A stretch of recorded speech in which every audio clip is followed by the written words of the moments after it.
കിച്ചണിലേക്ക് എല്ലാവർക്കും സ്വാഗതം. അപ്പൊ ഇന്ന് ഞാൻ വന്നിരിക്കുന്നത് ഒരു അടിപൊളി വെജിറ്റേറിയൻ ഡിഷ് കൊണ്ടാണ്. ഒരു ചേന ഡ്രൈ മസാല. ആ ഡിഷ് ഉണ്ടെങ്കിൽ നമുക്ക് ചോറിൻ്റെ കൂടെ വേറെ ഒരൊറ്റ കറിയും വേണ്ട, ഭയങ്കര ടേസ്റ്റാണ്. അപ്പോൾ നമുക്ക് എങ്ങനെയാണ് ചേന ഡ്രൈ മസാല ഉണ്ടാക്കാൻ നോക്കാം. അപ്പോൾ ചേന ഡ്രൈ മസാല ഉണ്ടാക്കാൻ ഞാനിവിടെ എടുത്തിരിക്കുന്നത് 1 കിലോ ചേന ഒരു മീഡിയം ക്യൂബ്സ് ആയിട്ടുള്ള കഷ്ണങ്ങളാക്കിയിട്ട് കട്ട് ചെയ്തിട്ട് ക്ലീൻ ആക്കി വെച്ചതാണ്, കഴുകി വെച്ചതാണ്. അപ്പോൾ നമുക്ക് ചേന വേവിക്കാനിട്ടിട്ട് ബാക്കിയുള്ള ഇൻഗ്രീഡിയൻസ് പറയണ്ട. അപ്പോൾ ഞാനൊരു 4-5 പ്രാവശ്യം കഴുകിയതാണ്, മണ്ണൊക്കെ പോയതാണ്. അപ്പോൾ ചേന നമുക്ക് ഇതിലിട്ട് വേവിക്കണം. കുറച്ച് ഉപ്പും കുറച്ച് മഞ്ഞൾപ്പൊടിയും ഇടാം. അത്യാവശ്യത്തിന് മാത്രം വെള്ളം ഒഴിച്ചാൽ മതി, ഒരുപാട് വെള്ളം നമുക്ക് വേണ്ട.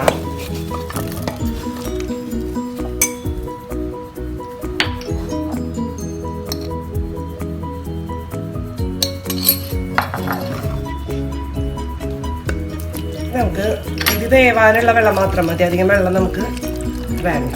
മിക്സ് ചെയ്തിട്ട് നമുക്ക് മൂടി വയ്ക്കാം. മൂടി വെച്ച് ഒരു ഒറ്റ വിസിലടിച്ചാൽ മതി കേട്ടോ, ചേന വേവും.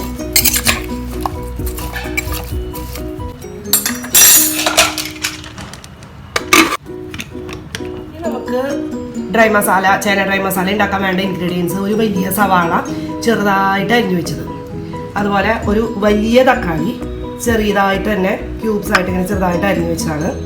പിന്നെ ഒരൊറ്റ കഷ്ണം ഇഞ്ചി ചെറുതായിട്ട് അരിഞ്ഞതാണ്. അതുപോലെ 10 വെളുത്തുള്ളി അല്ലി കുനുകുനുന്നെ അരിഞ്ഞെടുത്തതാണ്.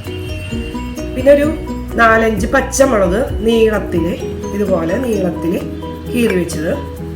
പിന്നെ നമുക്ക് വേണ്ടത് കുറച്ച് മല്ലിയില ഗാർണിഷ് ചെയ്യാൻ വേണം. അതുപോലെ തന്നെ ഒരു 2-3 കറിവേപ്പില.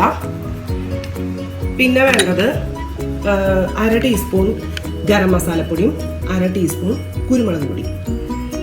പിന്നെ നമുക്ക് മല്ലിപ്പൊടി വേണം, മുളക് പൊടിയും വേണം. പിന്നെ അത്യാവശ്യത്തിന് ഓയിലും കൂടി വെന്തുണ്ട്.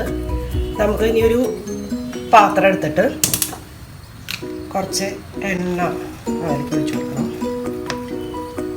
നന്നായി ചൂടായിട്ട് അപ്പോൾ നമ്മൾ ചെറുതായിട്ട് അരിഞ്ഞ് വെച്ചേക്കണ സവാള നമുക്കതിലേക്ക്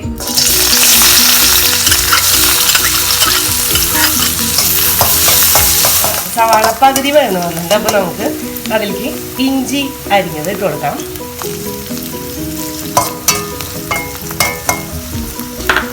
അതുപോലെ തന്നെ വെളുത്തുള്ളി അരിഞ്ഞതും ഇട്ട് കൊടുക്കും. ഇഞ്ചിയും വെളുത്തുള്ളിയും അരിഞ്ഞത് ഇട്ടിട്ട് ഒരു 2 മിനിറ്റ് ഇങ്ങനെ സോട്ട് ചെയ്താൽ മതി. അപ്പോൾ നമ്മൾ ഇനി പച്ചമുളക് ഇട്ട് കൊടുക്കാം. പച്ചമുളക് കീറിയത്. അതിനൊപ്പം തന്നെ നമ്മൾ ടൊമാറ്റോ അരിഞ്ഞു വെച്ചതുണ്ടല്ലോ, അതും കൂടി ഇട്ട് കൊടുക്കാം. അത് നന്നായി ഒന്ന് വഴന്ന് വരണം. അതിൻ്റെ കൂട്ടത്തിൽ നമുക്ക് ആ കറിവേപ്പിലയും കൂടി ഇട്ട് കൊടുക്കാം കേട്ടോ. 2-3 കറിവേപ്പില.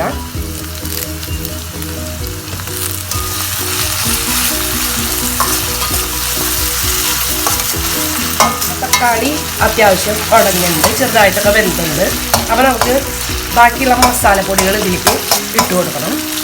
അപ്പോൾ നമ്മൾ അതിന് തന്നെ ഒരു ടീസ്പൂൺ നിറച്ച് മല്ലിപ്പൊടി, അതുപോലെ ഒരു ടീസ്പൂൺ നിറച്ച് മുളക് പൊടി, അതുപോലെ തന്നെ നമ്മൾ ഗരം മസാലപ്പൊടി 1/2 ടീസ്പൂണും കുരുമുളക് പൊടി 1/2 ടീസ്പൂൺ എടുത്ത് വെച്ചിട്ടുണ്ട്, അതും കൂടി ആഡ് ചെയ്യാം. എന്നിട്ട് പച്ചമണം പോയാൽ മതി. ഒറ്റ മിനിറ്റ് ഫ്രൈ ആക്കി കഴിഞ്ഞാൽ പച്ചമണം പോയി കിട്ടും. ഒരു സ്വല്പം ഉപ്പ് ഈ മസാലയ്ക്കുള്ളത് മാത്രം. ഞാൻ ചേനയിലേക്ക് ഉപ്പ് നേരത്തെ ഇട്ടുണ്ട്, സ്വല്പം ഉപ്പിട്ട് കൊടുക്കാം.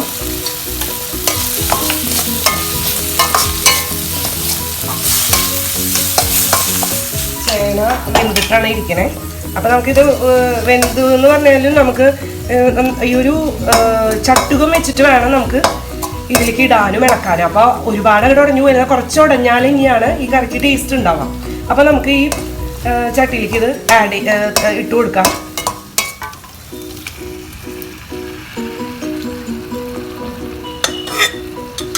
അതൊക്കെ ആക്കി കൊടുക്കാം. അപ്പോൾ ചെറുതായിട്ട് ഉടഞ്ഞാൽ ടേസ്റ്റാണ്, എന്നാലും ഒരുപാട് ഉടയാണ്ട് നമുക്ക് ഒരു ചട്ടുകം വെച്ചിട്ട് തന്നെ മിക്സ് ചെയ്തെടുക്കാം.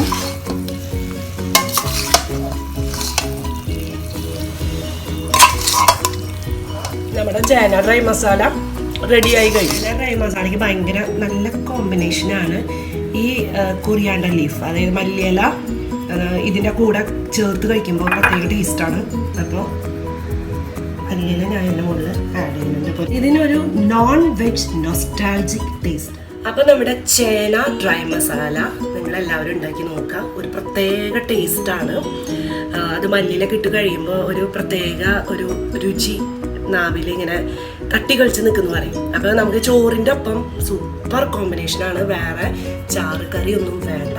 അപ്പോൾ അതെല്ലാവരും ഉണ്ടാക്കി നോക്കുക. അപ്പോൾ അടുത്ത തവണ നമുക്ക് ഒരു അടിപൊളി റെസിപ്പിയുമായി കാണാം. ബൈ.